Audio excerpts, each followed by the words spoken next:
Today's discussion group is going to be given by Lee Denniston and is entitled U.S. Military Intelligence in World War I.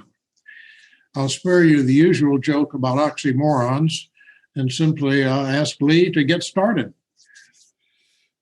Charlie, I already knew that joke, and I've got a couple of others that aren't fit for polite company. Now, military intelligence in this context only refers to the activities of the U.S. Army. There was also an Office of Naval Intelligence. The State Department was involved, the Justice Department in counterintelligence. And by the time you get all of them playing in that swamp, it gets too big to handle. So I'm only going to talk about the Army. Now, the first mention of military intelligence is in the Bible, the book of Numbers, where Moses sends 12 men to spy out the land of Canaan. It's also the first time where intelligence brings back information the boss probably didn't want to hear, where 10 out of the 12 say it's a wonderful place, but they're too strong for us, with the result that the Israelites wander in the wilderness for another 40 years. Now, that's the ancient history. What's the more current history, particularly in the U.S.? Well, in the Revolution, George Washington was his own intelligence officer to the point of running a couple of spy rings personally. War of 1812, conventional early 19th century war, scouts, patrols, and one organization called the topographic engineers that did mapping. But again, the commanders did their own intelligence work. Mexican War, Zachary Taylor and Winfield Scott each made up their own minds about intelligence.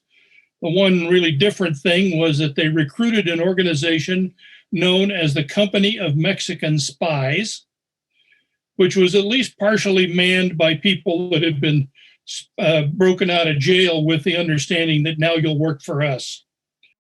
Not a whole lot different from anything in the past. And in each of these cases, any of the lessons learned during the war were promptly forgotten at the end of the war. Now, the Civil War is something on a whole different scale.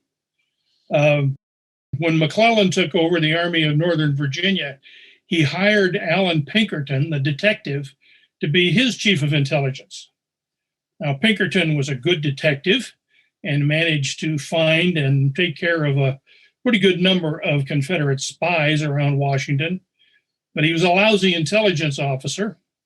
He's always overestimated Confederate strength, usually by a factor of at least 2, with the result that McClellan, who was cautious at best, to become even more cautious and to blow several chances to possibly end the resolution early because he was afraid they were going to outnumber him. They never did. After McClellan, Burnside didn't do much, then Hooker took over.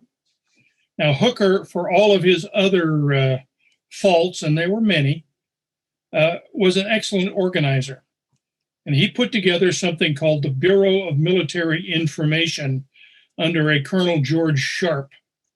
And at this point, the word intelligence was still being thought of as primarily your daily news, which is why you still have newspapers with names like the Seattle Post-Intelligencer. So the word that we use intelligence now was information back then. Sharp was good. He managed to put together and maintain a very accurate order of battle of the Confederate Army, kept track of what the Army of Northern Virginia was doing, and kept Hooker and later on Meade, and of course Grant on top of him, pretty well informed that was what was going on. But again, end of the war, it all goes away. Now, at the last quarter of the 19th century, it was becoming fashionable for armies to have a general staff. And each one of these would have some kind of an intelligence organization. So in 1885,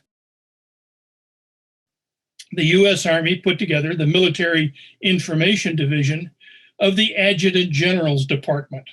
not very big, but its job was to try and keep the Army at least partially understanding what was going on in the rest of the world militarily.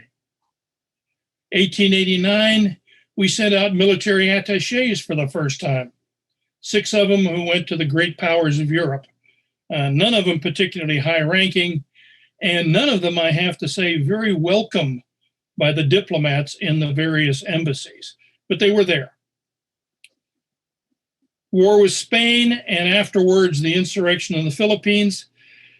Well, really not much happening in Cuba because General Shafter, the American commander in Cuba, had a run-in with the Military Information Division in the past and wouldn't allow any of them into the island. In the Philippines, there was an organization set up to try and keep track of the Philippine insurrectionists, but it didn't spread outside those islands. And again, not many people were involved in it. There weren't many lessons learned. Now, 1903, big change in the general staff. Secretary of War Elihu Root forms an actual general staff, and the 2nd division of that staff is today what we would call intelligence. And then those days, it was still information. Unfortunately, that reform didn't last long. In 1908, the whole thing was reorganized again, and what had been the 2nd division, the information division, was rolled into something called the War College Division, which had a part-time military information committee that really was part-time, very little done. Now, in 1916, the Mexican punitive expedition under Pershing, he had an intelligence officer. He had what the Signal Corps called a radio tractor, in other words, a radio in a truck that accompanied him, and they managed to listen in to some Mexican radio traffic. They had aircraft, not very good ones and not very reliable ones, but they were used to a certain extent for reconnaissance. But it was all pretty primitive. And while Pershing himself, I think, had an idea of what was going on, most other people in the Army didn't. Enter a gentleman named Ralph Van Diemen. Now, Van Diemen is a major on the general staff. He had been part of the old Military Information Division. He'd done intelligence work in the Philippines, and he was an advocate for what we would call intelligence in the modern world. He got permission to go talk to the Chief of Staff of the Army with a proposal to form a real intelligence organization.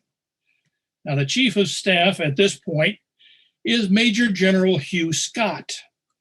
He is a few months short of the mandatory retirement age, and he'd spent his entire career as an Indian fighter.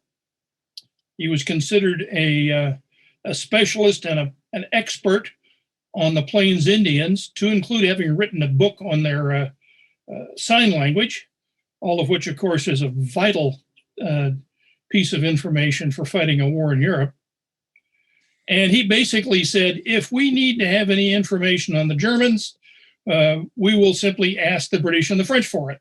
You go away and leave me alone, and don't, oh, by the way, don't you go contacting the Secretary of War. Now, we had just declared war on Germany, and Van Diemen clearly sees that this ain't going to work. So like any good intelligence officer, he immediately finds a way to go around the problem.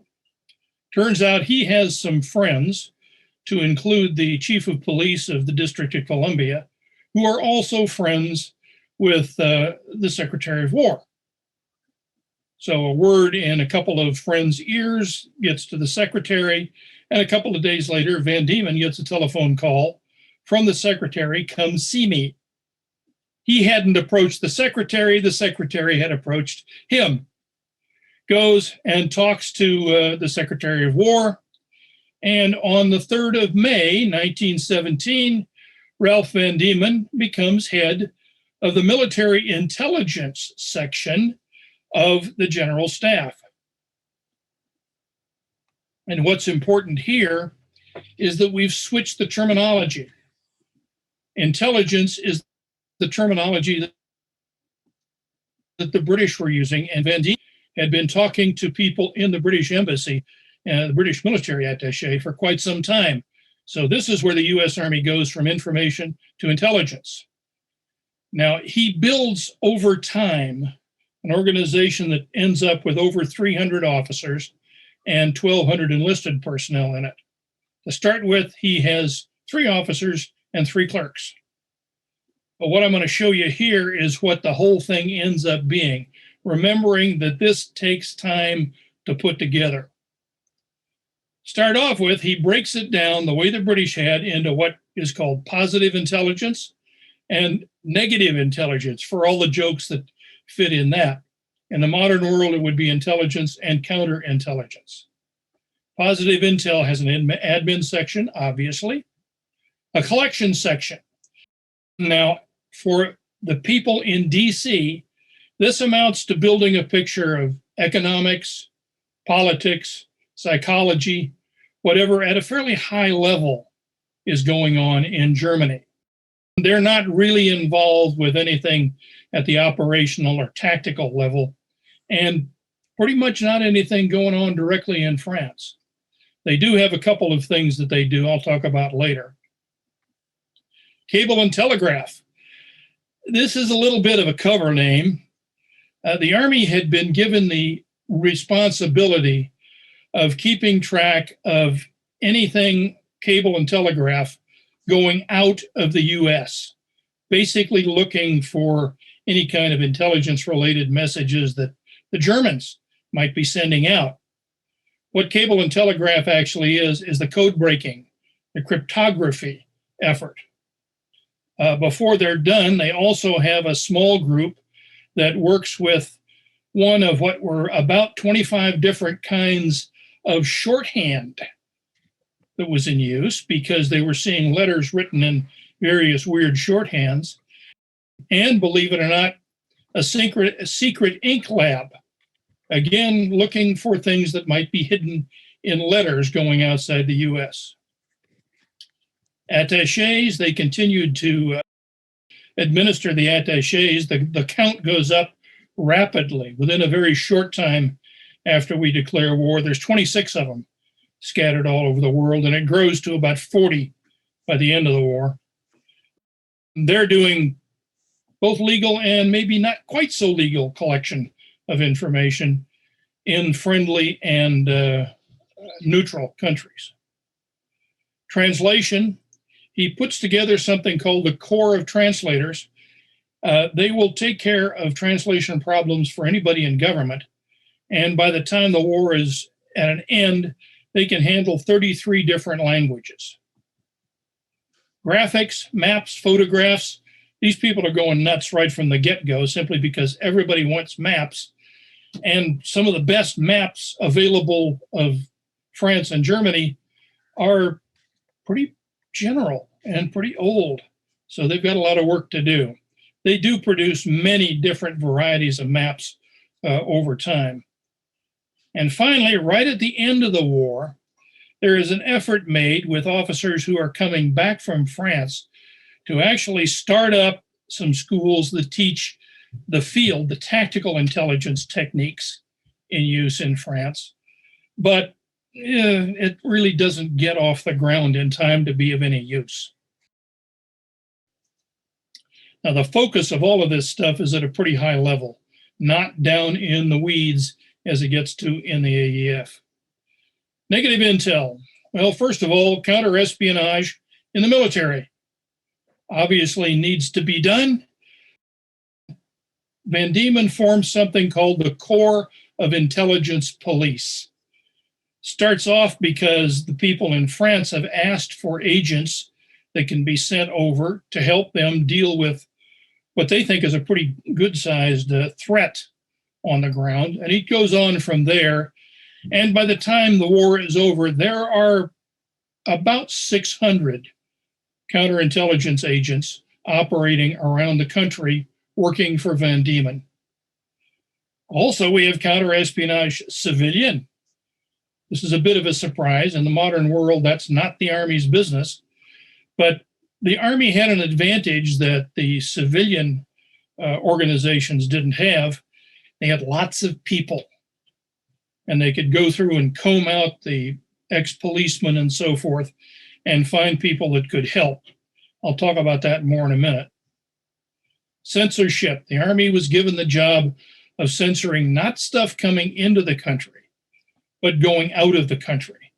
The post office was looking at letters leaving the country. Many of them were being opened, legally or not, and anything that looked a little bit suspicious was turned over to the Army. And they would go through all the plain text stuff, but then this is where cable and telegraph comes into play. If something was going out in code, or it looked like there may have been something like secret ink writing on it, it would get processed and checked. Almost all of it was completely innocent, but there was a rather large volume. Many people were trying to send letters out in one code or another just to keep it private. Passport and ports, again, something the Army wouldn't handle in the modern world. The idea was to have people who could work with attachés in foreign countries to look at passport applications and visa applications to try and screen out any potential German agents or even people that just didn't look quite right, and checking at ports, doing spot checks on people coming into the country. A fair number of people were turned away just on the basis of suspicion, which seems to have been the biggest single factor without too much in the way of actual evidence. And finally, a graft and fraud section. I believe it was put into the military intelligence section primarily because they couldn't figure out where else to put it. That's something that often happens even in the modern world. Now, what did they do? Well, first of all, it's important to note that they had very limited interaction with intelligence in the AEF. Pershing was extremely jealous of his command. He didn't want anybody from the War Department interfering with anything going on in the AEF. And while the relations personally between Van Diemen and the man I'll talk about in a little while who heads up AEF intelligence were pretty good, the primary thing that the AEF expected from Van Diemen was give us trained people. And they made a considerable effort to do that. The primary emphasis in the States was counterespionage. Now, there was a huge, and I do mean huge, espionage panic in the United States over what had been written in popular books and in newspapers for years, putting out a picture of this huge, coldly efficient German espionage network with hundreds of agents around the United States. In point of fact, once the U.S. declared war, there were significantly fewer agents in the U.S. than there had been in the previous years. Because as soon as the U.S. declared war, if you're a German spy and you get caught, the potential penalty is death. And almost every German agent in the U.S. skedaddles for Mexico as soon as we declare war. The actual number of effective German agents in the U.S. probably never exceeded 25, even during the height of the sabotage efforts going on in 1915 and later. And the man who was in charge of German espionage, Colonel Walter Nicolai, in his post-war writings, makes the comment that getting somebody into the U.S. was extremely difficult because you had to get them across the Atlantic, which meant going through British security because every neutral ship had to call in at a British port and be checked. And then you had American checks at the border. And once they got there, well, the guy had been in charge of German espionage up until the war started, until we actually broke off diplomatic relations, was Count von Bernstorff, the German ambassador. So the head of German espionage is gone. They do continue to make some efforts. The one major agent who tried to get back into the U.S. Was in Mexico. He traveled to the border with two other people he thought were German agents. Very bad choice of friends. One of them was actually a Canadian double agent, and the other one was an American double agent.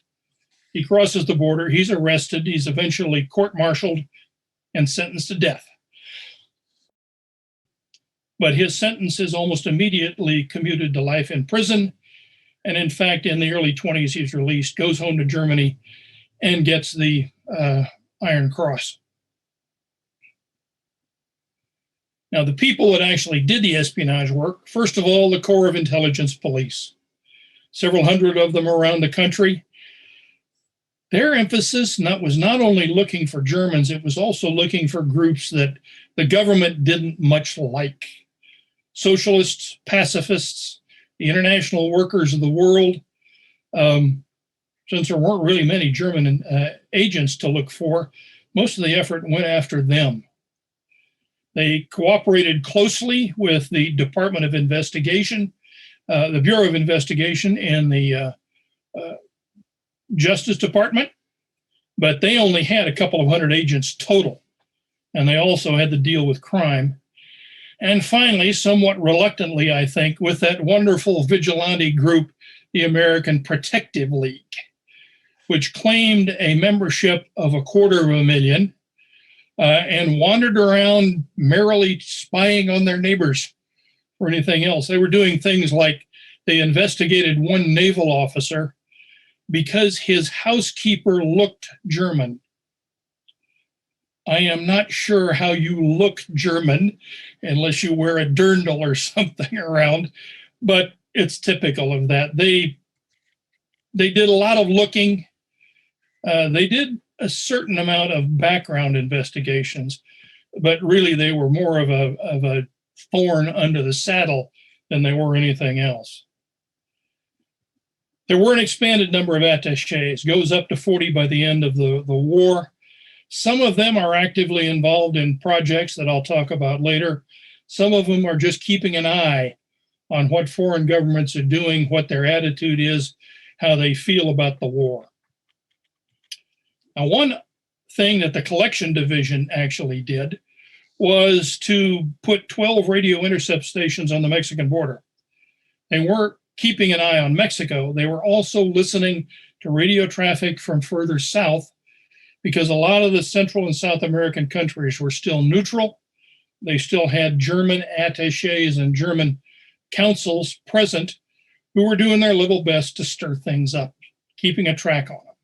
There was one station in Maine which was there to listen to the big German radio station at Nauen outside of Berlin, which was the primary German radio station.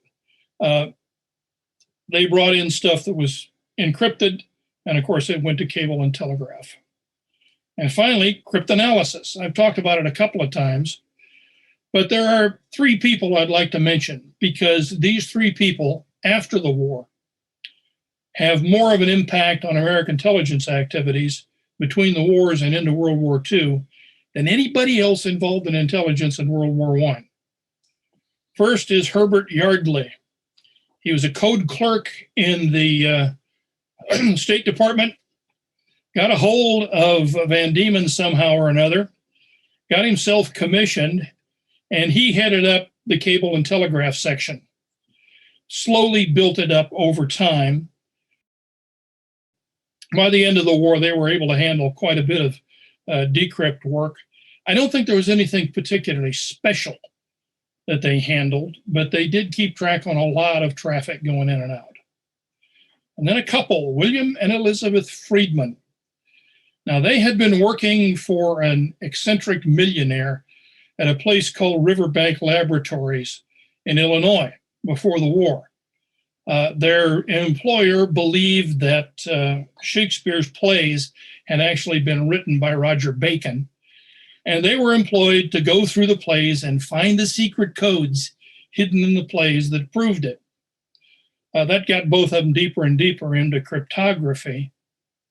And early on in the war, when we get into May, all of a sudden Yardley and his couple of other people were just inundated with all this stuff that was coming in, most of it completely innocent letters where people were just trying to keep their private stuff private.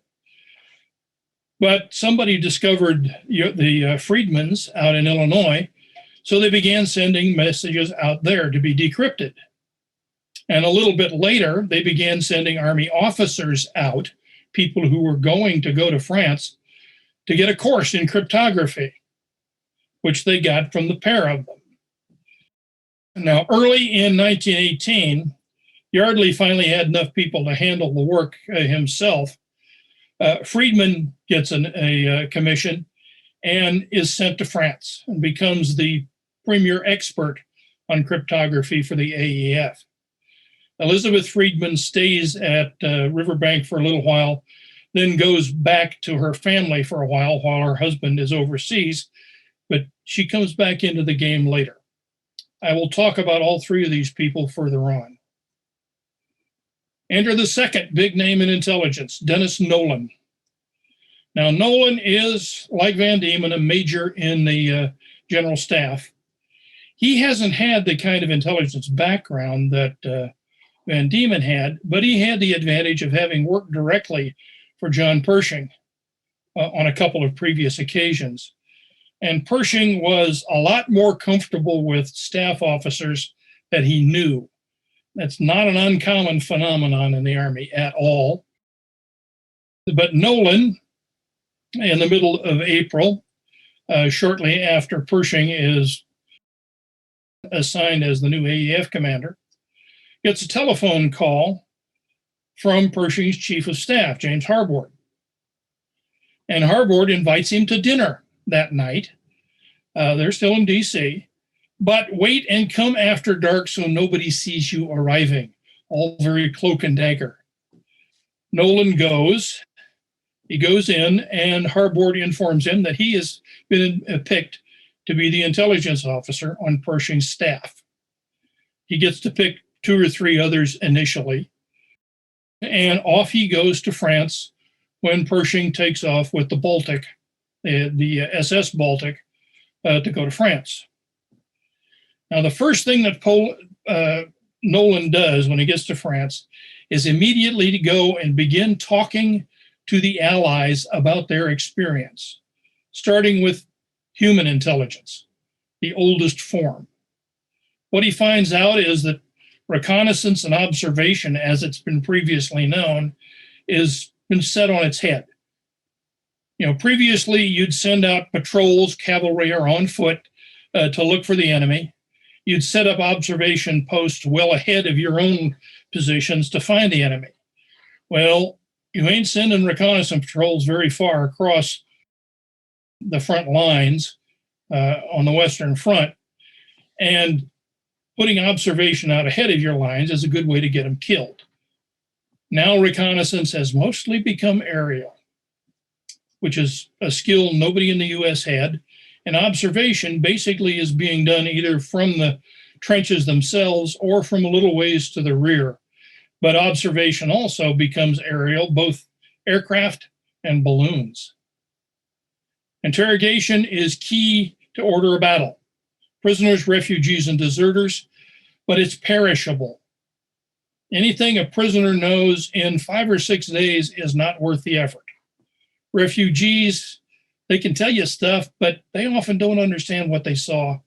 And deserters, usually, the problem is they want to be more important than they really are, thinking it's going to get them better treatment. Spies. Now, the general feeling in the U.S. Army at that time was that a spy was somehow or another dishonorable, and the U.S. didn't use spies. What the French told Nolan was that 20% of their actionable intelligence came from spies. A lot of it was pre-war networks. Everybody was spying on everybody. this tended to be mostly in deeper and higher level stuff rather than tactical. But wartime networks were often huge. The Netherlands was a hotbed. Long border with occupied Belgium. It had a border with Germany, and cross-channel traffic with England was maintained throughout the war. The Dutch attitude was rather pragmatic, and they told everybody who was involved in espionage in the Netherlands, and they knew who most of them were.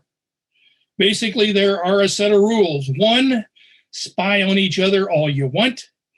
Don't spy on the Netherlands. Two, don't do anything that's going to damage Dutch neutrality. Three, no rough stuff. You don't attack anybody else on the other side. And oh, by the way, if you want us to be really friendly, you will tell us anything you hear about the other side that's of importance to the Netherlands. The British were very cooperative to the point that the Consul General in Rotterdam, who was effectively the senior British intelligence officer in the Netherlands, had dinner once a month with a senior Dutch police officer and then passed on all the good stuff that they'd learned about the Germans. The Germans were less cooperative. They were really thinking of the Netherlands primarily as a way as a pass-through to get people into Britain. They were not very good at it. The British caught and shot 11 different German spies who had gotten in from the Netherlands, but they really got very little.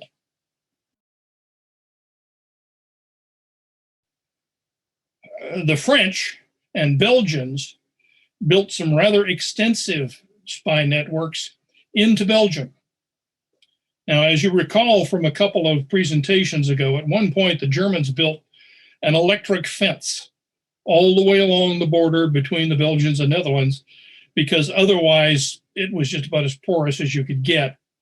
What that primarily did was to create the profession of the passeur.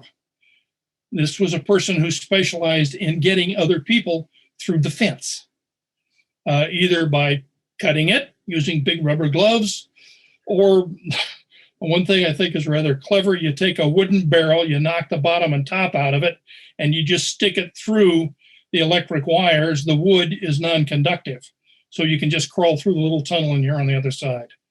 And of course, you can always just tie notes around a rock and throw it over. The Allies asked the US not to get involved in spy work in the Netherlands. I think there were two reasons. Number one, they were afraid that these newbies would get in there and mess things up. And secondly, this was still when they were pushing hard for amalgamation. And basically, they were saying, you really don't need your own spies. We'll take care of spying for you. Why don't you just let us play that game and you turn your soldiers over to us and we'll put them in our armies.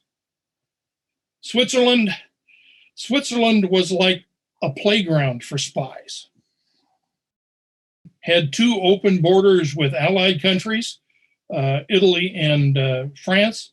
It had two borders with Central Powers, Germany and Austria-Hungary, and everything that you could think of going on went on, including some rather weird stuff. There was one American consular official who'd served a long time in Germany. His daughter had married a German naval officer, and then he was now a consul in Switzerland and was meeting his son-in-law and talking to him about conditions in Germany. The problem is that the US could never figure out how much of what he was giving us was real stuff or what the Germans wanted us to believe. Finally, Denmark. Now, the Allies basically hadn't tried real hard to use Denmark. It's got a border with Germany. And they basically said, okay, we'll let you Americans go play there if you want to. And that's what happened. Later on, I'll mention why. But had some rather good success in putting agents in via Denmark.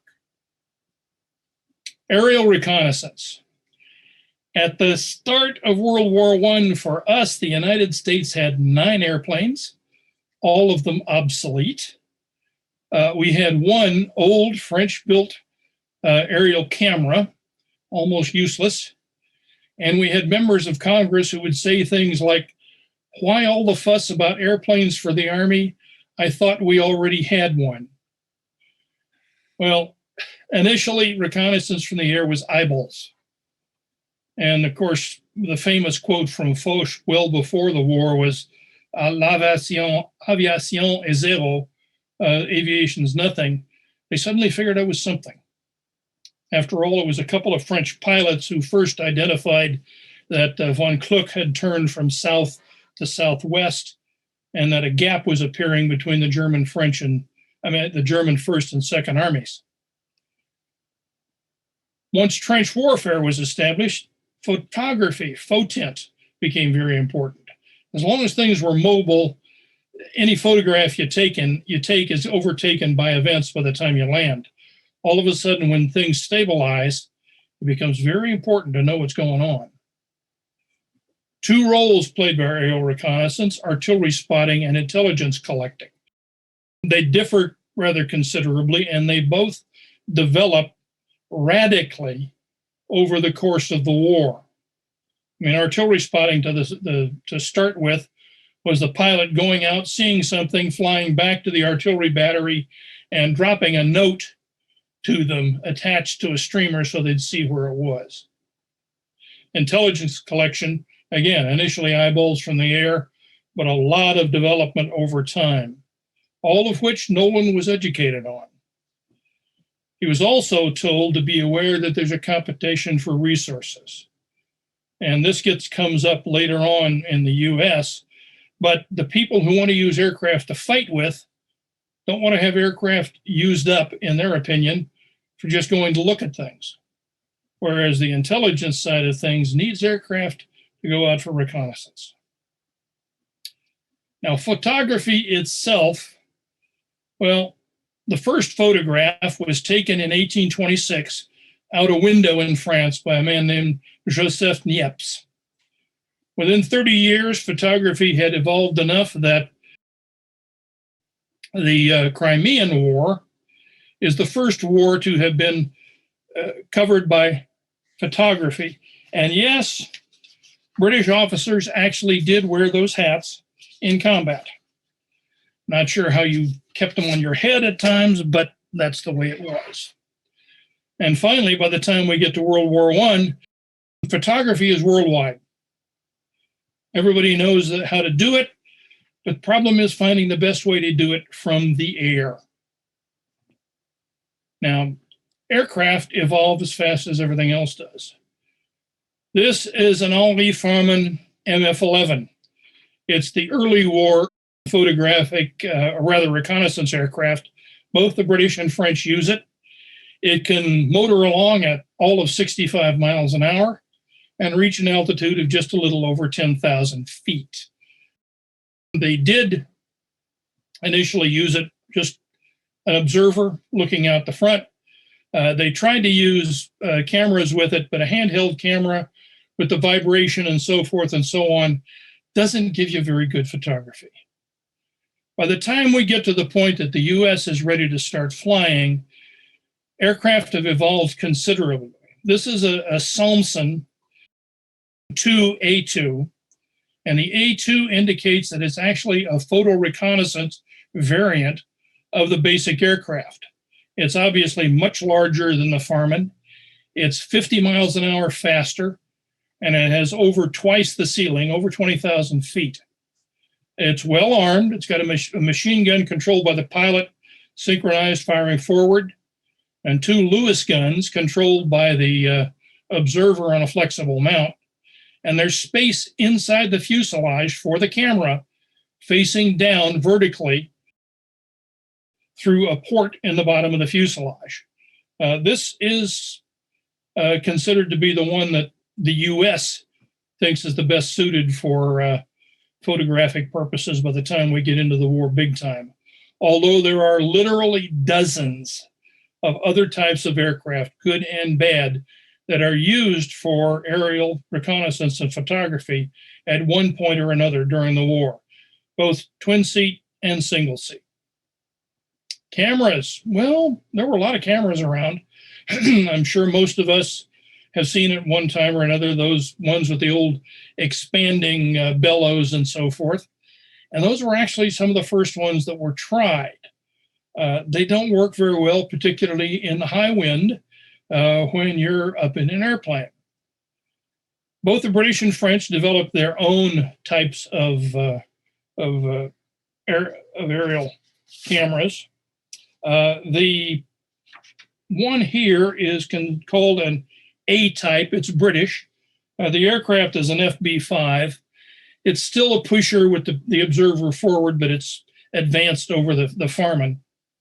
The only problem with this camera, really, besides the fact you got to hold it very steady, is that to take a photograph, the photographer has to go through 11 separate steps.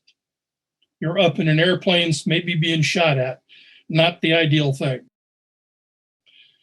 Aircraft mounts come along very quickly, much better cameras. This one, all the observer has to do is advance the plates. And all of these cameras, the vast majority of the cameras used during the war, particularly those used for vertical photography, do use sensitized glass plates for a couple of reasons.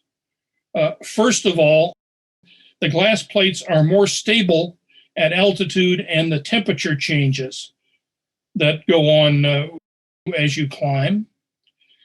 Secondly, they're flat and they stay flat. There were film cameras used, but they had a problem with keeping the film absolutely flat. And if the film distorts, then the photograph is distorted. They get better towards the end of the war, and believe it or not, Kodak becomes the single source for aerial photographic film towards the end of the war for all of the Allies. But the majority of the photography is on glass plates. Finally, late 1917, a French officer named Durham develops this. This is a fully automatic camera. It's large, but it's large partially because it has a magazine of 50 glass plates in it. The little cable you see hanging down from it goes to a small propeller that hangs on the side of the aircraft and provides energy to work the camera. The only thing the observer has to do is to set it going. And then it automatically changes the plates, takes the picture, advances, takes another change, puts in a new plate, takes the picture, and so on for as many times as you want it to go. This is the camera the U.S. was going to have as its final standard. There were 200 of them being built in the U.S. at the time of the armistice. But there was a problem. Just like with binoculars and telescopes in the Navy, there was a shortage of photographic lenses. The best of them had all been made in Germany, and they weren't about to let us have any. So people were asked to donate their lenses. Neither the British or the French could produce anything like a number they needed. There wasn't even more than 2 places in both countries that could produce the high-grade glass that was needed. So there was a problem. Partially, the way the approach was to solving it was that pursuit pilots, were told that if you come across a German observation aircraft, don't try and shoot it down on the German side. Try and either shoot it down or force it down on the Allied side so that we can take the lenses from the cameras. And if you take a look as we go through the difference in just the appearance of the cameras between Allied and German, the German cameras are a very high standard of finish and precision. Allied cameras,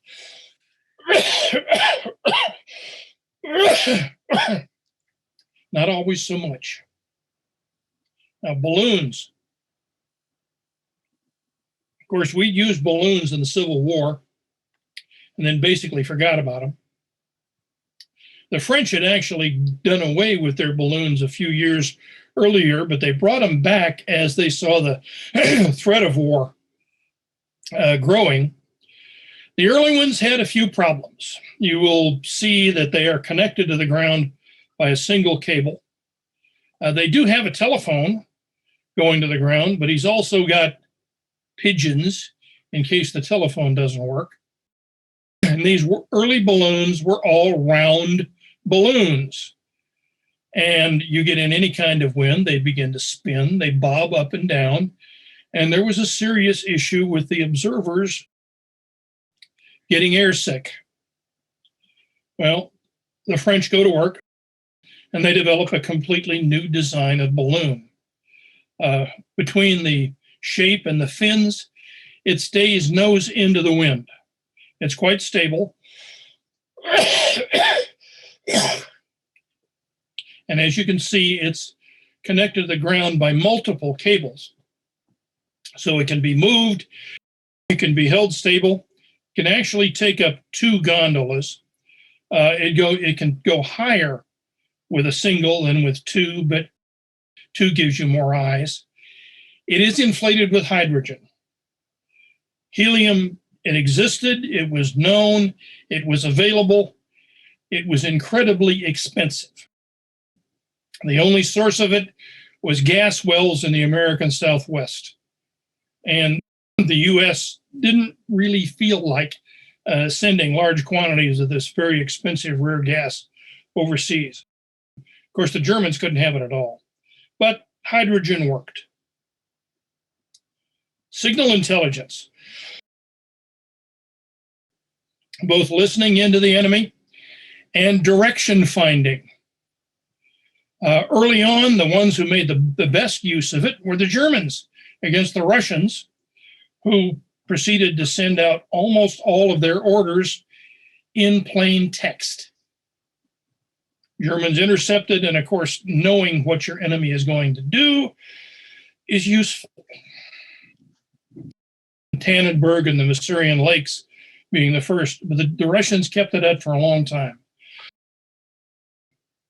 The Germans were guilty of it as well. And early on in the war, the French had some very good successes in figuring out what the Germans were up to. Everybody started using codes and ciphers as the war went on, and everybody put a lot of effort into breaking codes and ciphers, which is one of the reasons why Nolan asked for cryptographers to be sent to France early on. Now, after seeing all of this, Nolan put together an organization that basically followed British procedures, but the overall organization of the AEF staff was closer to the French. Nolan's reasoning was that, like the British, we were having to operate in a foreign country without any of the support of any of the governmental organizations. Excuse me, I'm really getting a throg. That the French had. So under the G2, G1 being administration and personnel, G2 is intelligence, G3 is operations, G4 is supply. First part is G2A, the information division. It included order of battle, keeping track of the German army, everything, everybody that they could keep track on using whatever sources of information were available. An artillery materiel section. This is technical intelligence. Artillery was such a critical weapon that knowing any improvements that the Germans were making in their guns, their fire control systems, their ammunition was essential. Enemy works, that means the enemy defenses. How are they building their defenses? What changes are they making? What improvements? What are we going to have to deal with if we attack it? artillery intelligence was not concerned with the guns, but where the artillery was. Heavy artillery in particular was always in short supply. So they were trying to track the German 150 millimeter and higher unit locations, because if Germans started to concentrate those in an area, that was probably a pretty good indication that something was going to happen. Radio intelligence was SIGINT. They were less sensitive about it than we have grown to be in the present day. The fact that it was going on wasn't particularly hidden. How successful was air intelligence? They were dealing with the stuff that was coming back from both photographic reconnaissance, eyeball reconnaissance, and from the balloons. And finally, the dissemination section. These are the people that wrote the reports and put information out to the units. Secondly, we have, Secret Service. Administration, pretty much the paper shufflers. Positive intel, these were the spy handlers. And actually, it turned out that they had a lot more of it than I ever would have expected going into this. Counterintelligence, well, this is where the Corps of Intelligence Police comes in, and there were about 300 counterintelligence agents all around France by the time the war was over, at all the ports, around all of the major bases, down at the borders. The services of supply were hiring large numbers of Spanish and Portuguese laborers, and they were having to check them out. And finally, the suspects, basically card files. If you don't have information on somebody, you can't check him out. And that's what they were doing. Topographic section. These people were the busiest from the get-go because their job was the maps. And we got some maps from the British and French, but nothing like the number needed. They also distributed the aerial photography, and like with the graft and fraud section back in the US, sound and flash ranging artillery got stuck in there for lack of someplace else to put. These were actually organizations that would monitor the sound of German artillery firing from multiple points along the and use that to pinpoint the location of the firing battery. And for a little bit closer, they could do it with the flash of the guns. Now, they were supported by the 29th Engineer Regiment, which was a topographic regiment. By the time that we got to the middle of 1918, 29th Engineers had built a 60,000 square foot printing plant near Chaumont, where the headquarters was. And between the summer of 1918 and the end of the war, they produced someplace between 4.5 and 5 million maps. The numbers differ according to source. And they ranged all the way from very small scale maps to look at general size to very large scale maps for the use in the trenches. Finally, the most unpopular of the organization's censorship. Now, every unit down to company level was supposed to have a censor, one of the officers. And if a soldier wanted to write a letter home, he wrote the letter, put it in an unsealed envelope, and gave it to the unit censor. The censor would at some point open the letter, read it, determine that it had or hadn't broken any of the various rules for what you could write home,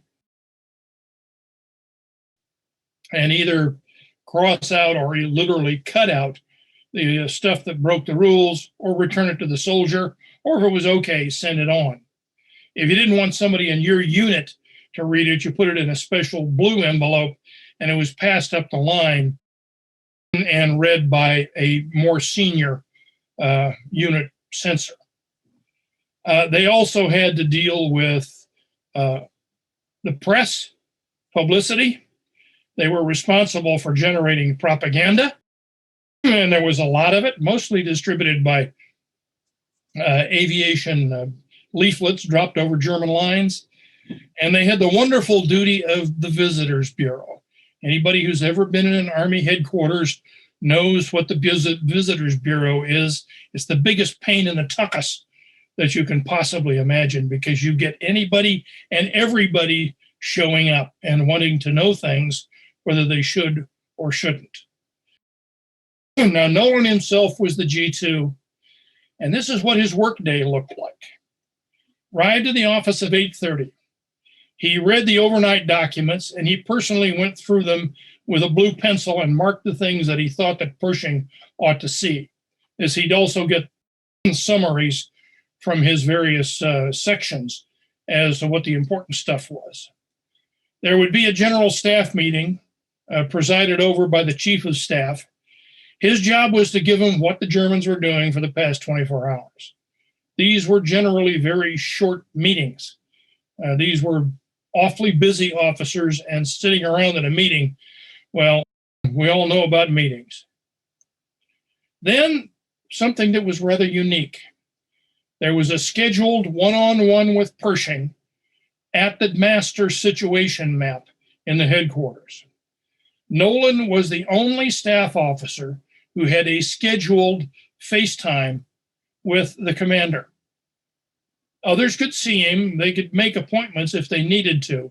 But if Pershing was in the headquarters, he had this time with Nolan every day to be brought up to date on what was going on with the Germans.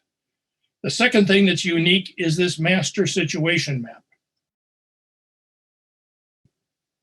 This existed only at Chaumont and no place else on the entire Western Front, because it covered the entire Western Front, from the English Channel all the way to Switzerland. The French and the British, the Belgians, did not have an equivalent map. They covered their own front, plus a bit to the flanks. This map had the location of every located German unit on it and every Allied unit as we knew it at a particular time. The map itself was on the wall in a room that was kept under armed guard and was hidden behind sliding wall panels when it was not in use. It was considered the most sensitive item in the headquarters. After the meeting with Pershing, he'd sit down with his intelligence division chiefs, and they'd bring him up to date on what was going on, any decisions that had to be made. Then he'd have what I call exos time. Anybody in his position has got a lot of administrative stuff he has to deal with.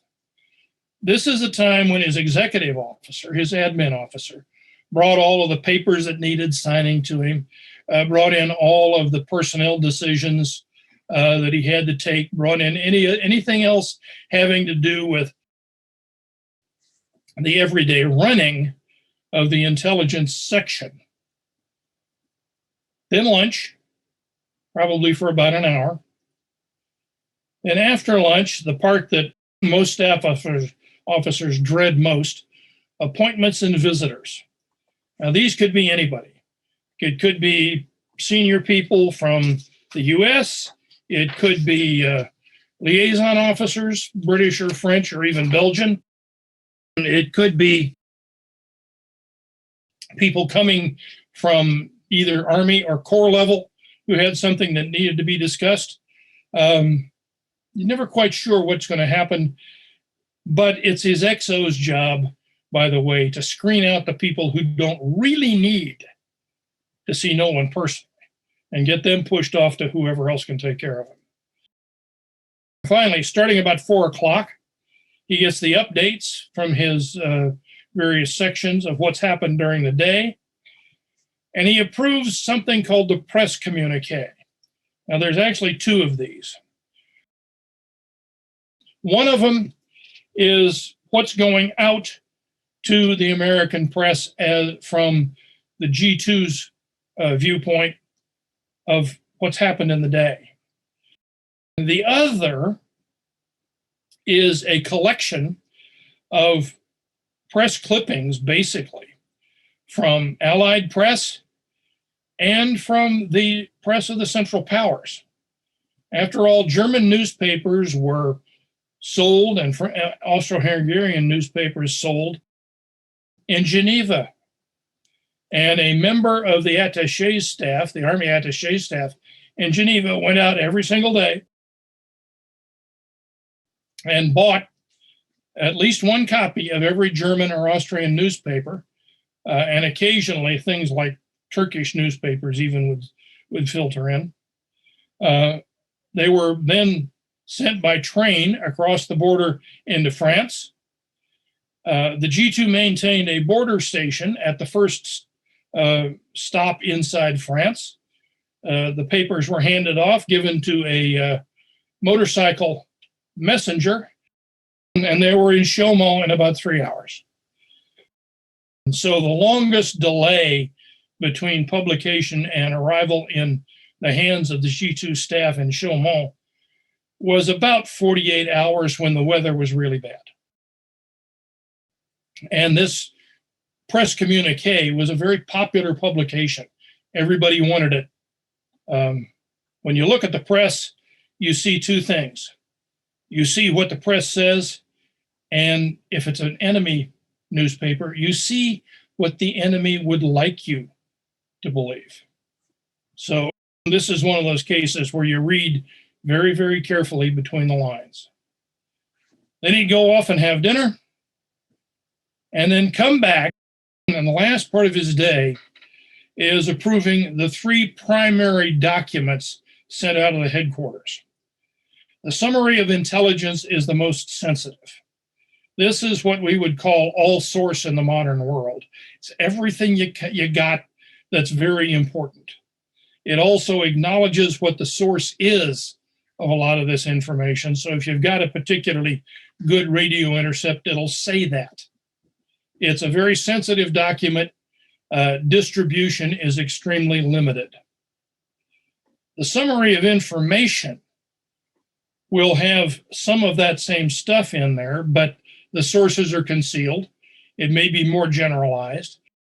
It may include a lot of stuff that comes under the heading of the obvious. This one gets disseminated down to much lower levels, at least to the division level, recognizing that there will have been a lot of individual reports sent down to the division at the same time. And finally, the War Department cable, once a day, a cable is sent back to the War Department summarizing German activity over the past 24 hours. This one's really sensitive, and it is obviously encrypted carefully because who knows who's going to get in the way. And finally, to bedtime. Quite frankly, this kind of a workday is something that almost any very senior staff officer would be familiar with up to the modern day. It's the kind of things that are demanded of an officer in his position. I will tell you that towards the end of the war, during the Meuse-Argonne, Pershing did something which was under the heading of playing the game for a regular Army officer. Nolan, by that point, had made the rank of brigadier general, and Pershing gave him command of an infantry brigade towards the end of Meuse-Argonne. So in his record for after the war, he would have that command time on his record. And he received the Distinguished Service Cross in the port. Apparently did very well in command. Now, what are the sources he had to work with? Let's start at the bottom. Human intelligence scouts. Every infantry battalion had an 8-man scout section under the control of the battalion intelligence officer. Now, you didn't send these people out as a group for patrols. They would go out at night in small groups and patrol around seeing what they could find. If you were going to send a trench raid, you would send no more than 2 scouts with the raid. Their job was not to fight, but to do things like collect the epaulets from the enemy dead because that's how you identified enemy units. Collect any papers they find and bring back anything that they looks like of interest in the way of equipment. They were supposed to be specially trained, and for some of the early divisions over there, they did get the training and the experience they need. As later divisions arrived, that became harder and harder to do. A school was established at Langres, where so many of the other AEF schools were. But for some of the green divisions, the scouts were really not as able as the more experienced ones. Nothing unusual in that. But being a scout was also a rather hazardous job. Observers in the trenches watched constantly, and their job was simply to look for change. Sometimes it was direct, sometimes it was via periscope, like these. These happen to be Brits, but you would have seen the same thing in an American trench. And there were dozens of observers along every line of trench. In addition to the infantry observers, you had artillery observers who by choice would find a little bit of higher ground back behind the trenches a little ways so that they could see deeper into enemy ground. There's another kind of artillery observer that I'll talk about in a minute too. Interrogators. Enemy prisoners can provide a certain amount of information. Depending on the prisoner, they may be very open with you, or they may deliberately try to deceive you. Remembering that there was no Geneva Convention about the treatment of prisoners at this point. That doesn't come in till between the wars. But it turned out to be much more productive in terms of information to treat prisoners well than to try to abuse them. Now, oddly, the United States had slight advantage or some advantage over some of the Allies when it came to interrogators, because we had so many immigrant and first-generation immigrant soldiers who had spoken German or French or some of the other languages at home. So we had a lot of people who could speak one-on-one with the prisoners, sometimes doing things like somebody who seems to be just a prisoner guard striking up a conversation with a prisoner just offhand. I'm a friend. I'm German too. What's going on? Interrogation information is perishable. And as I said, you have to be very careful because there will be attempts to deliberately deceive you as to what's happening. Now, spies. I don't have any pictures of real spies, so Mad Magazine will have to do. The U.S. did, in fact, get into the spy business in a much bigger way than I had ever anticipated when I began looking at this. In the Netherlands, what basically happened there, and to an extent in Switzerland as well, is the people who had information to sell, and there were a lot of them, discovered that the Americans were paying top dollar, to the considerable discomfort of our allies, who were rather upset and jealous over that fact. A lot of spies in Switzerland, not so many trying to get into and out of as trying to elicit information from people who are crossing the border. One exception to that, and that is a man named Emanuel Voska. Now, Voska is a Czech, and he had been involved early on in life with the Czechoslovak independence movement in Austria-Hungary. And when life got a little too warm for him back home, he emigrated to the U.S., became a successful businessman in the first part of the century, and was still involved with the Czechoslovak National Committee, which was more or less a Czech government in exile in New York. U.S. gets into the war. He immediately volunteers a spy network that he had been building in Austria-Hungary for about 15 years. Large numbers of agents. Reportedly, one of his agents even included one of the secretaries of the German ambassador in the U.S., Bernstorff. He gets commissioned as a captain in the U.S. Army and heads off operating out of Italy and out of Switzerland, penetrating primarily Austria-Hungary, but Czechs are Austro-Hungarian citizens. They're an ally of the Germans, and many of them can pass very easily as Germans. So they have people going into Germany. And Voska himself seems to have been able to get in and out of Austria-Hungary almost at will. At one point, he smuggles out a captain from the Austrian general staff who had the latest Austrian plans with him and just runs around collecting all sorts of good information. Most of the spies in Belgium and France were rail watchers. Their job was to keep track of the trains going across their territory because major troop movements were always by rail. You didn't have the ability to move large numbers by road, particularly as the war went along. And this is where the American attaché in Denmark comes into play and becomes successful. There's a lot of Danish commercial travel back and forth to Germany, and he manages to hire some of those people, and they in turn manage to find some people in Germany. And several of the major rail crossings over the Rhine were being watched. And then at intervals, the reports would get back to Denmark. And from then, they're back eventually into AEFG2. Took a little while, but it still was vital to understanding the movement of German troops.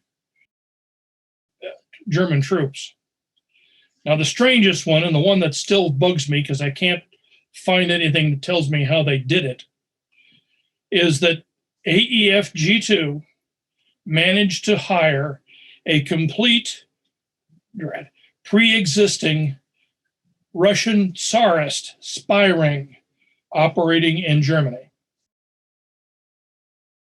I found multiple references to them doing it, and nobody says how.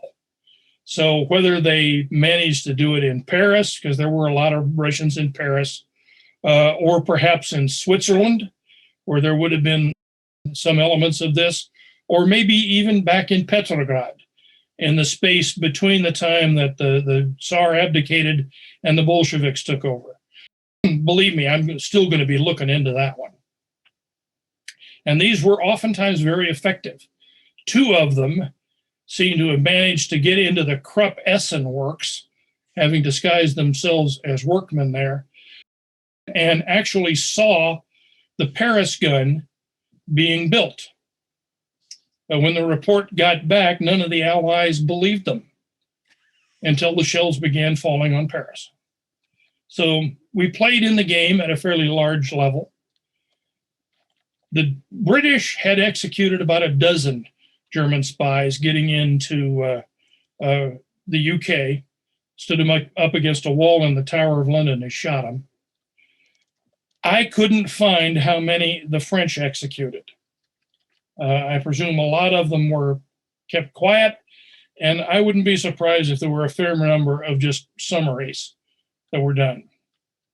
The Germans reportedly executed 277 spies over the course of the war. The United States executed none, because anytime we picked up somebody that we thought was a spy, we turned them over to the French and washed our hands of it. Now, photographic intelligence, one of those technical things that we knew zip about really at the start of the war. There's a couple of names that are very important. In this picture, Barnes is on the left with his hands on his hips, and Steichen is in the middle. I don't know who the guy on the right is. Barnes had been a big game hunter, who had made movies of some of his hunts. And that, I guess, in the eyes of the War Department, made him an expert on photography. Steichen, on the other hand, he was a little old for the Army. He was 38 at the start of the war. But he was also the best known and the best paid photographer in the world. Magazines, books, you name it. He'd virtually invented fashion photography, which is always lucrative. Barnes gets commissioned as a major and Steichen as a captain, and they get sent to Europe with the job of figuring out what the Army has to do to set itself up in aerial photographic intelligence.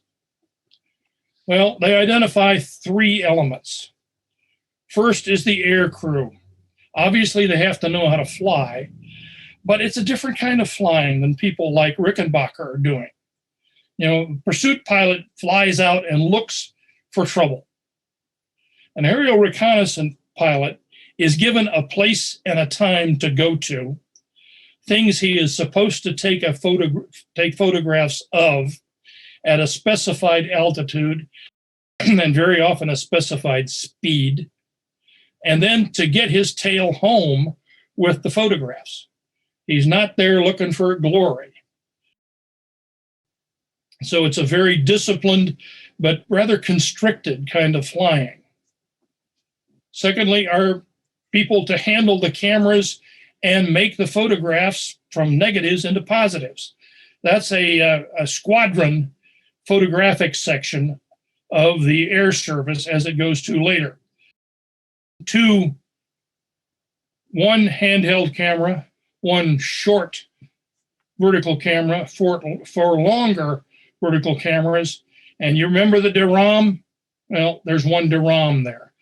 The truck behind them is a portable darkroom.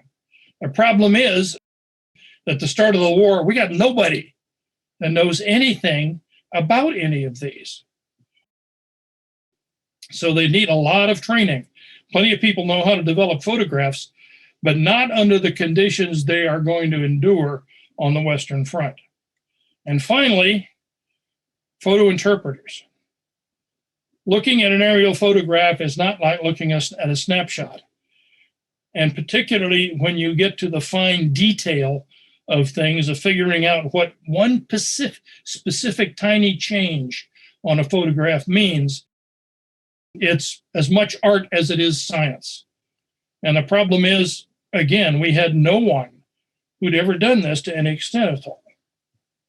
Well, it takes the Army a little while to get its act together, but in January of 1917, 3 schools are set up. Flight school at Langley Field in Virginia for reconnaissance crews. The photographic school is in the Kodak facilities at Rochester, New York. Aerial interpreters school is in the geography department at Cornell University. Now, they do their best to produce skilled people, and they do at a fairly low rate. The U.S. doesn't get its first aerial reconnaissance mission off the ground until April of 1918, and then it's at a pretty low rate until finally you get into the summer. And they have to set up schools for all of these skills in Europe before we can finally get enough people coming out to fulfill all the requirements. Now, the product you get from an aerial photograph looks like this. The Allies in early 1918 had finally agreed on a standard size glass plate, 18 by 24 centimeters. It's just a bit smaller than an 8 by 10 photograph. And the idea is that you get the photograph, pilot brings it back, lands, turns the camera over to the photo section, which immediately begins to develop it. The record time for wheels on the ground to first print being made was 20 minutes. Usually it took longer than that, but the idea is to get them out as fast as possible. And there appear to be all sorts of tricks made. One of the favorite ones to dry your glass plates is you dip them in alcohol and then set the alcohol on fire. And as it burned off, it wouldn't do anything to the glass plate, but it would take all the water that was still in the emulsion with it. But there were complaints that some members of the photographic staff were getting rather happy over the alcohol fumes that were present. Now, it's just barely visible that there are some pen and ink notations on this photograph, but not many. But by itself, well, you can see trenches, you can see there's been a lot of artillery going on, but it takes a lot of interpretation to figure out what it all means. And the job of the photo interpreter, who is going to be part of the squadron that takes the photographs, is first of all to look for change. When the mission is given to the crew to go out and take the pictures, the photo interpreter automatically goes back, looks through the files, and finds the photographs of that same area that were taken before, because then he's got a reference for any kind of change. To make a photograph like this, the final version of it, that glass plate, which is a negative, is going to be put face down on the photo paper. It's going to be flashed with light, and the paper will be developed, and you'll have a positive print. And sometimes you're going to have dozens, if not up to 50, of these prints that are going to have to be looked at. Fully annotated, a photograph can have all sorts of information on it.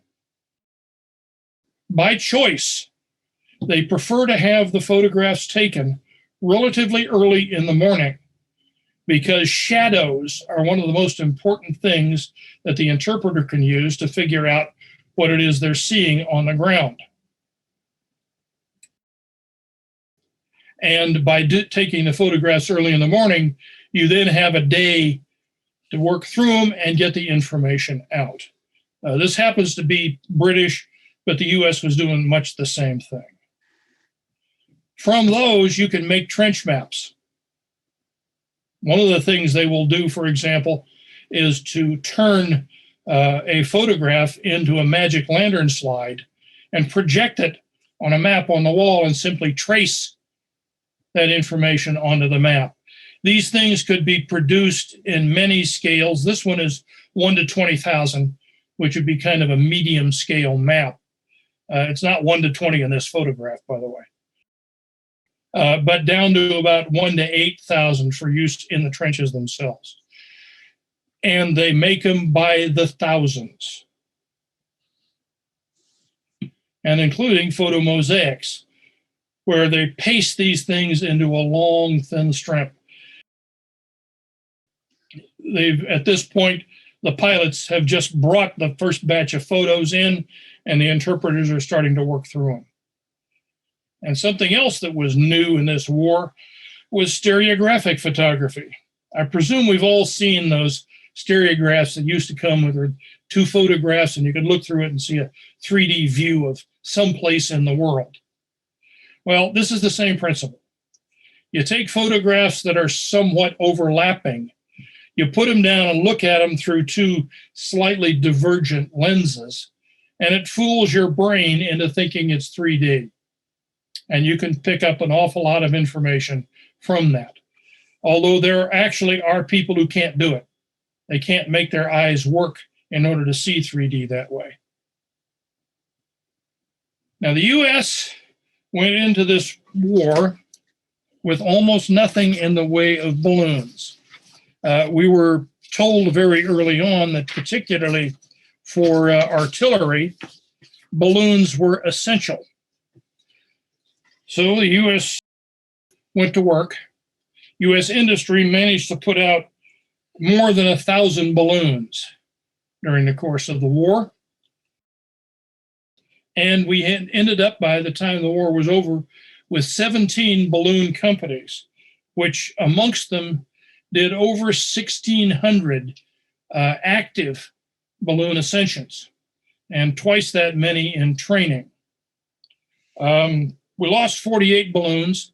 35 of them were burned, some by accident and some by German action, and the rest of them were lost through accident or wind. Interestingly, we only lost 1 observer killed in action. That's because As you see the observer here, he's wearing a parachute harness. From early on in the war, balloon observers had parachutes. They were not given to most fixed-wing pilots for some reason or another. This is an American observer, obviously, getting set to go up. He's got a chest-mounted telephone system. The parachute is in a bag hidden right in there beside the balloon. And in the course of our use of the balloons, American observers jumped 116 times. Now, we only lost 48 balloons, so I presume that some number of those jumps were, shall we say, preparatory. It doesn't matter, as long as they got down. We did, by the way, have 2 observers that were captured because the wind got their balloon and blew them across over German lines before it came down. And by the end of the war, something that had been rigged up mostly by the US was a very large parachute that allowed the whole basket to come down under a single parachute by disconnecting it from the balloon. Now, balloons were rather large, but they could fairly easily be moved along the ground. They were attached to a powered winch that would bring them down at a rate actually faster than most elevators of the day, if you had to have them down. American balloons, like everybody else's, were inflated with hydrogen for the same reason. And of course, balloon busting is a thing during the war. Now, I couldn't resist this. This is a German. He's an observer who's had to jump. And he succeeded in finding the only tree on the battlefield. It was just too good to leave. Now, I mentioned balloon busting. This is not about an American. But again, this is one of those I couldn't resist. Anybody who's ever been around me knows that I love trivia and little interesting and cool stories. And this has to do with a Belgian officer named Willy Coppens. He's on the wall in Air and Space as the leading Belgian ace. And there's something a little bit about his posting up there that is slightly, maybe not wrong, but slightly deceptive. Because under him, it shows his kills 37 little airplane silhouettes. Coppens' kills were actually 34 German balloons and 3 airplanes. The number 1 balloon buster of anybody on the Western Front throughout the war. And it was done between April and November of 1918. He went up and flew quite a few missions without ever getting into anything, and finally discovered that he thought it was fun to shoot at balloons. He changed out the rifle caliber machine gun on his plane for a modified Vickers gun firing 11 millimeter ammunition, because the 11 millimeter was specifically built with a lot more incendiary stuff in it. And the method Coppens developed was to dive on a balloon, get as close as he could, and fire, he always said, 4 rounds of incendiary ammunition into it before peeling off and leaving. It got to the point where the Germans couldn't put a balloon up around Belgian lines without Coppens showing up and shooting it down. And they tried to do things like putting an explosive charge in a dummy balloon and a decoy, hoping it would blow Coppens up, and it didn't work. One time he hit a balloon, it didn't burn immediately. He began taking ground fire, and he landed on top of the balloon and waited until it started to fall, by which time everybody on the ground was scattering, and then flew off. He, right at the end of the war, was hit, lost a leg, and ended up out of flying after that. But I thought that was just too good to resist. Signal intelligence. Everybody had been listening to everybody else throughout the war. Attempts were being made on all sides to improve cryptology. A lot of it was being broken. The Germans didn't believe at times that some of their systems were being broken when they had been. And at the same time, the French and the British were having their stuff broken by the Germans. The U.S. gets into the war. We've got one advantage in that we've got a bigger radio industry back home than the French or the British had. And some of our equipment is better. We come in, put a lot of these, they're called radio tractors in the field. In some cases, the radios are moved into buildings. In other cases, they're just out in the field. There are 16 different intercept sites along the front, behind our front, listening into the Germans. At the same time, we also spend a lot of attention on direction finding. There's actually 20 different direction finding stations put up with the job of locating German transmitters.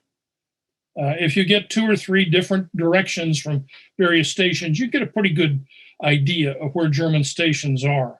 And when stations move or station identifiers change or something, that gives you an idea that something may be happening. And by the way, some of these direction finding stations are for aerial direction finding. They would listen in to the German reconnaissance pilots, and they classified pilots according to how brave they were. In other words, how long they'd stay on station if they got shot at or if a friendly aircraft appeared. Why they were doing that is to try and determine where were the Germans looking. What were they trying to find out about? Now, early on in the war, and really almost till the end, a lot of the field phones used on both sides only laid one wire between phones. The other wire coming off the phone was attached to a ground spike that was driven into the ground, and the return for the circuit was actually through the earth. And early on, both sides figured out that it's possible to tap those circuits by using induction. In other words, laying wires as close as you can get to the enemy lines, or in some cases, usually using copper mesh plates that you could bury as close as you could get to the enemy lines. And you could actually listen in to hostile telephone conversations. And both sides have the problem that human beings like to talk. And very often the conversations would contain all sorts of extremely useful information. There was also something called a buzzer, which was a Morse code transmitting and receiving device that didn't use wires at all.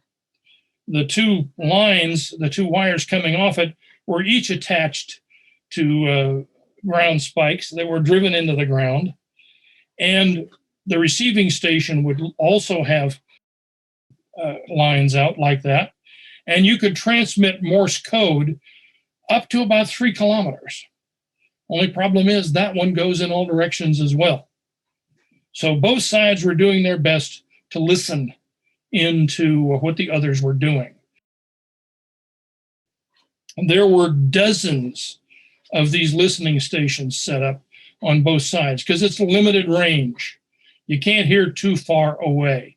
You could hear a couple of kilometers back of the enemy lines, perhaps. Depends on what you do. But it was very, very useful.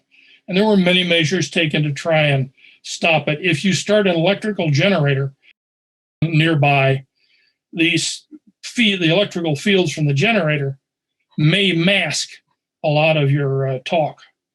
But all the way to the end of the war, people were still able to do it, even though there were improvements and it became more and more difficult. This was also used, by the way, for deceptive purposes very often. Now, one of the I found a book called Listening In by an American soldier who had done this.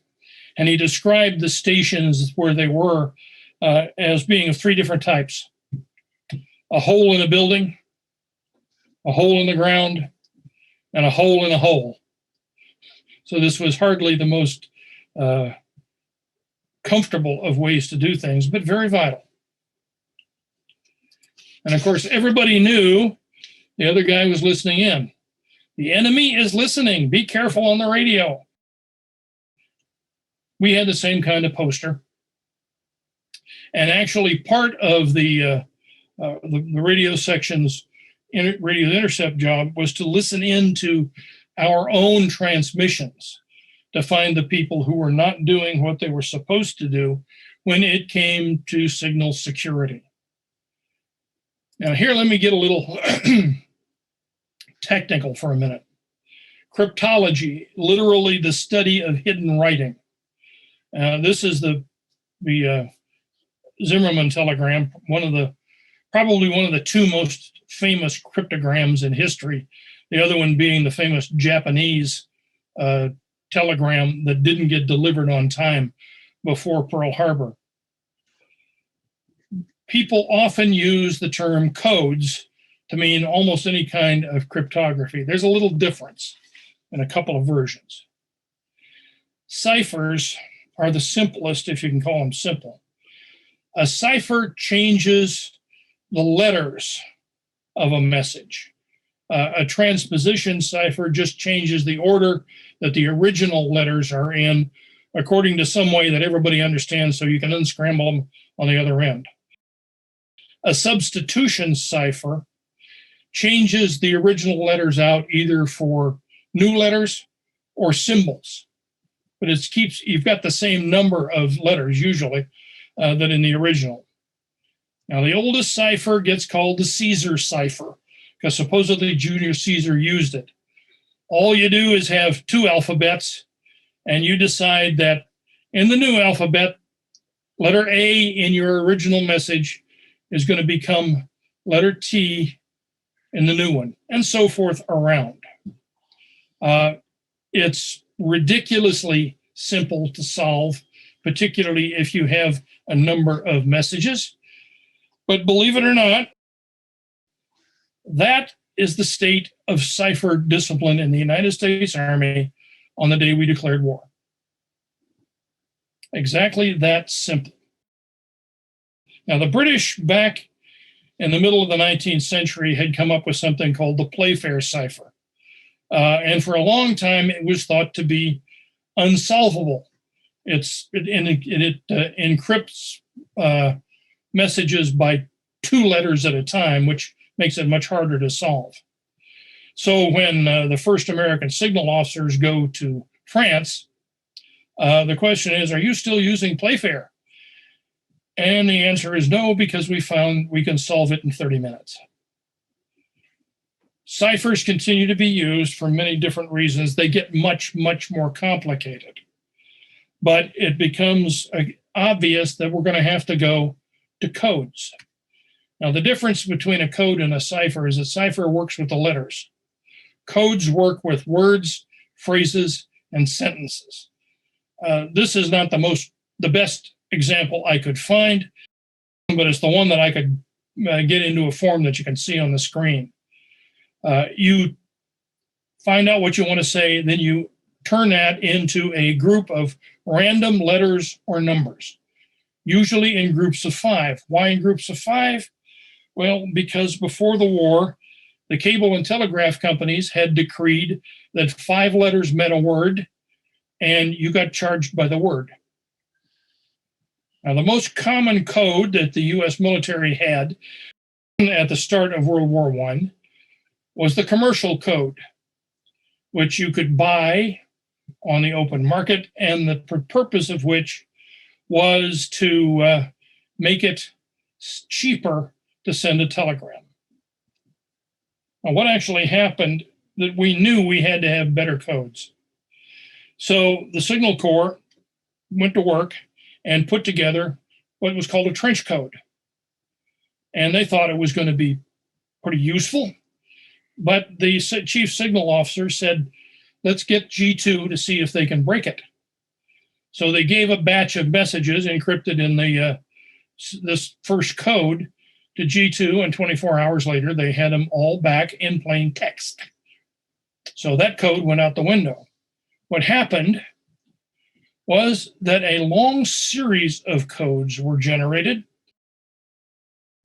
each one of them given a separate name, and the signal people undertook to produce a new code every 10 to 14 days, which would make it extremely difficult for the Germans to break the code in time to be of any use. The codes for First Army were given river names, Potomac and so forth. The codes that they made for Second Army when it came online were given lake names like Champlain. These things were 47 pages long. They were made of a size to fit in the pocket of a service coat, very flimsy paper, so that if necessary, you could throw it into a puddle and probably dissolve it. And the ink was specifically designed to be not water resistant at all, for the same reason. Each one of them inside the front cover had an emergency code. These were the phrases you could use if you really had to in a hurry. It's what's called a two-part code. You have to have two pieces to make it work. There were about 1,200 words and phrases that you could send using this, and they were apparently quite successful. The Germans managed to break a very small number of them. 3 times code books were captured, and in each case, they were able to produce a replacement in a day or two. And of course, you have the ultimate code, the code talkers. One of the things about solving both codes and ciphers is that it's a lot easier if you know the language that people are talking in. If you can't understand the language, all the cryptographic skill in the world really doesn't count. Now, this is an actual flow chart that was used for training intelligence officers up to the corps level in what they were supposed to be getting and how they were supposed to get it. What's on the left here is an infantry division, 2 regiments online, and it shows patrols, prisoners, listening posts, that includes telephone listening posts, and observers. And they're all feeding stuff back to the regimental intelligence officer, because Nolan had insisted that there be an intelligence staff at every level down the battalion. And the regiments are feeding that up to the brigade staff, and the brigade is feeding it to the division staff. At the same time, this is the artillery that's supporting them. They wouldn't have been next to each other. They would have been intermixed, but this makes it a little clearer. You've got observers, and you've got people doing things like what we call crater analysis today. Believe it or not, one of the things they wanted artillery units to do was, if you were being shelled and you observed a dud, they wanted you to go dig the dud up and look at the fuse setting, because that'll tell you how far it was supposed to have flown. And by seeing what the angle of the shell entering the ground is, you can get an idea where you're being shot at from. You've got all of the observers. You've got sound and flash observers. They're all feeding back to the artillery headquarters, which are, of course, feeding back to corps artillery. Artillery was controlled more at the corps than at the division level. Aerial observers, both the ones that are feeding the artillery and those that are taking photographs, as well as reports directly.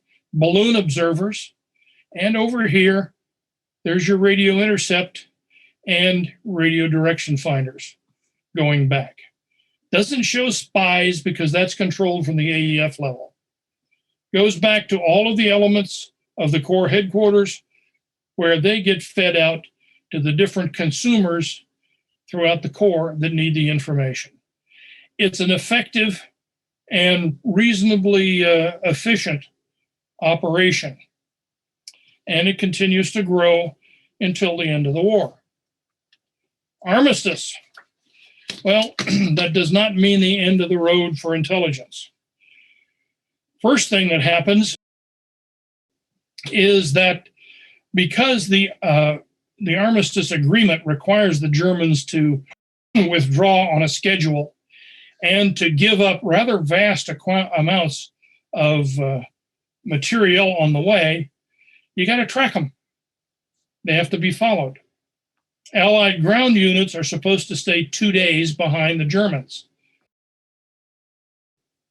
But how do you keep track of them?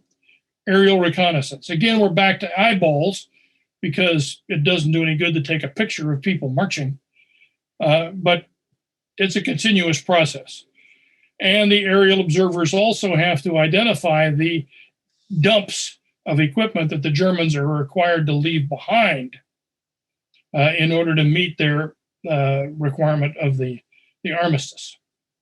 They follow them all the way across and across the Rhine.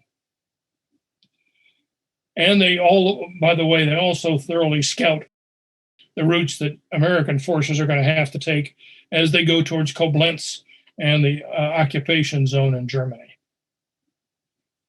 Versailles, well, by the time we get to Versailles, we're in Koblenz. But the problem is nobody knows if the Germans are actually going to sign the treaty or not. Joffre, who is still the Allied Supreme Commander, is of the belief that they need to be ready to attack. And Hunter Liggett, who's commanding U.S. Third Army in Koblenz, is getting instructions that he should be prepared to drive towards Berlin. So agents are going out and actually scouting the routes between Koblenz and Berlin. There are also agents in Berlin who are trying to find out what the Germans will or won't do ahead of the treaty itself. Now, at a couple of months before this, Ralph Van Diemen had been relieved in Washington and sent to Europe.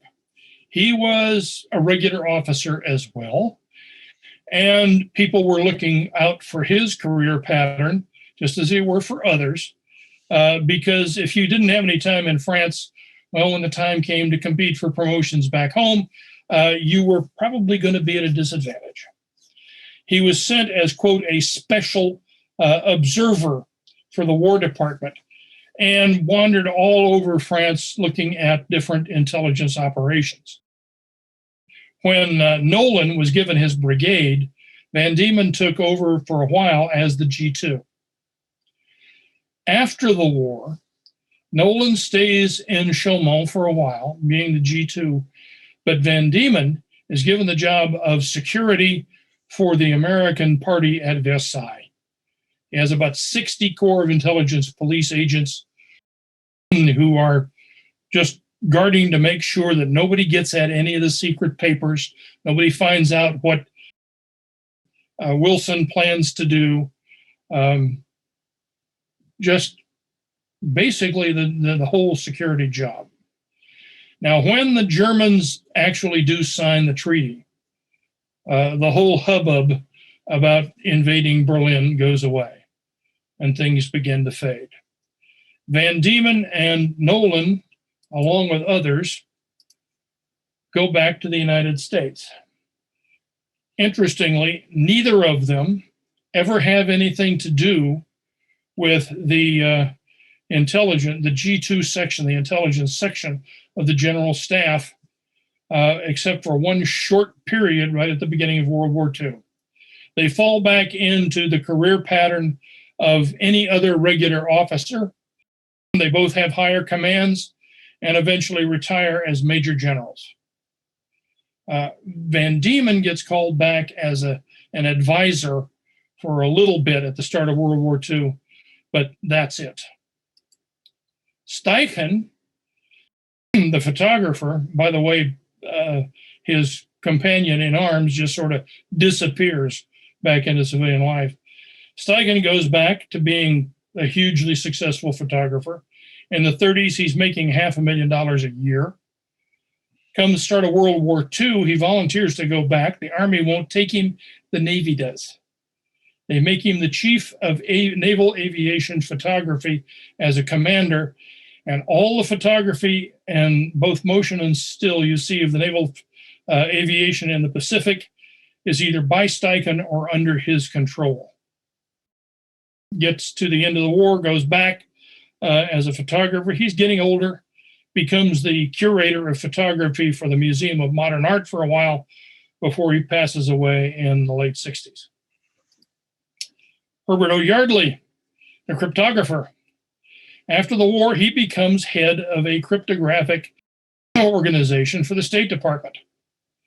And throughout the 20s,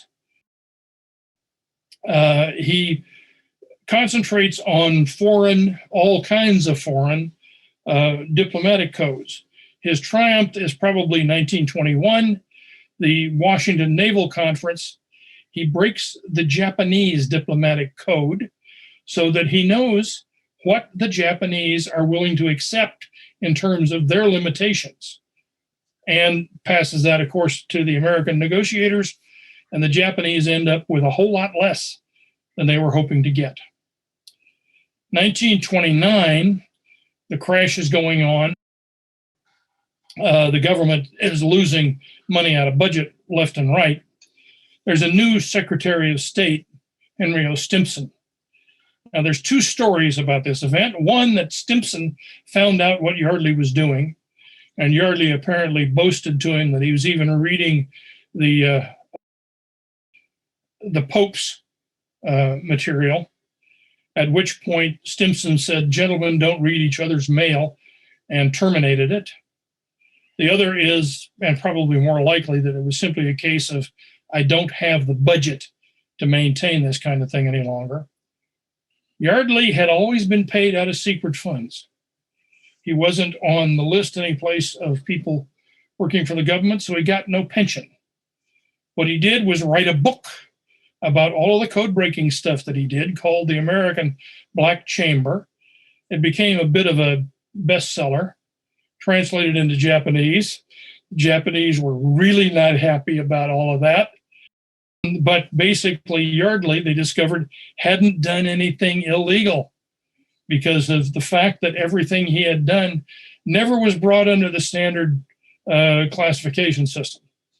It caused a change in the Espionage Act. Yardley was never trusted again. Elizabeth Friedman, remember the lady who had gone off after after cryptography, World War I. Well, when the Volstead Act comes in and alcohol is no longer legal, all of a sudden the Coast Guard finds that they're inundated with rum runners who are using codes to control their business.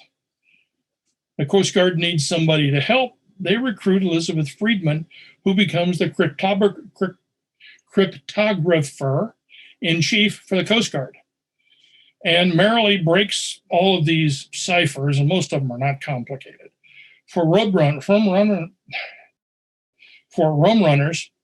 all the way through until booze becomes legal again. At that point, it turns out that the rum runners have changed from booze to drugs. So she carries on doing that. Start of World War II, the Coast Guard gets rolled into the Navy, and what they put her organization to do is listening to German traffic from South America, because there's a very active net of German agents in South America. And she continually breaks into their stuff to include, at a later point, some versions of Enigma, and continues through to the end of the war, and she finally retires after the war. Her husband, on the other hand, William Friedman, comes back from Europe and becomes the chief cryptographer of what becomes known eventually as the Radio Intelligence Service of the Army, cracking all sorts of codes. As time goes on and it becomes more and more obvious that the U.S. is going to be involved heavily in the Pacific, a lot of his effort goes towards breaking Japanese codes. But he's also talking to the British and knows what's going on with Enigma, that code machine of theirs. They break a Japanese code called red, and then a bit later comes a variation called purple, which they managed to break in time to decrypt that last Japanese official telegram before Pearl Harbor, which was supposed to be delivered before and didn't make it. And then they continue to work and eventually break in, along with the Navy, to other Japanese codes that helps support things like the Battle of Midway. Now, Friedman is also working on German codes at the time, and he's also working on building American codes, helping improve things. And he and a couple of other people produce a device called SIGABA, and it comes out just ahead of the start of the war. The Enigma code, the Enigma machine that had caused so much trouble, was a rotor-driven thing. Every time you encrypt a letter, it advances one notch. And then as soon as it goes on 26, it advances the next rotor a notch. Supposedly, it was going to keep things unbreakable. It doesn't. Enigma uses 3 or sometimes 4 rotors. Friedman looked into it, discovered that the problem with Enigma is that it's very regular. And eventually you're going to get repetition, and eventually it's going to be a breakable situation, which it was. SIGABA uses 15 rotors, 5 of them changeable. The other 10 are put in there to make the rate of advancement of the code rotors irregular. Now, they build and distribute 10,000 of these SIGABA machines throughout the U.S. military during the course of the war. It's considered one of the most sensitive secrets we have, to the point of we don't allow allies to have access to it. SIGABA also has a couple of advantages. With Enigma, when you pressed a key, a letter lit up. And you had to have 2 people to work it. And it was slow and difficult. With SIGABA, as you're typing it, it's printing the encrypted information out on a paper tape that you can then stick down and send. Now, unfortunately for Friedman, the patent on this was classified and he never got a penny for it. But it is the only cipher system used in World War II that, as far as I was able to find, nobody ever broke. The Germans gave up trying. Now, military intelligence, well, it wasn't a separate corps of the United States Army until 1962. And I wore that insignia for a little bit more than 20 years, and it's still a rather major organization. Although I have to tell you that I sincerely doubt that I would understand any of the systems they're using today, because I've been retired for so long. So always out front, folks. And that concludes what I've got to say.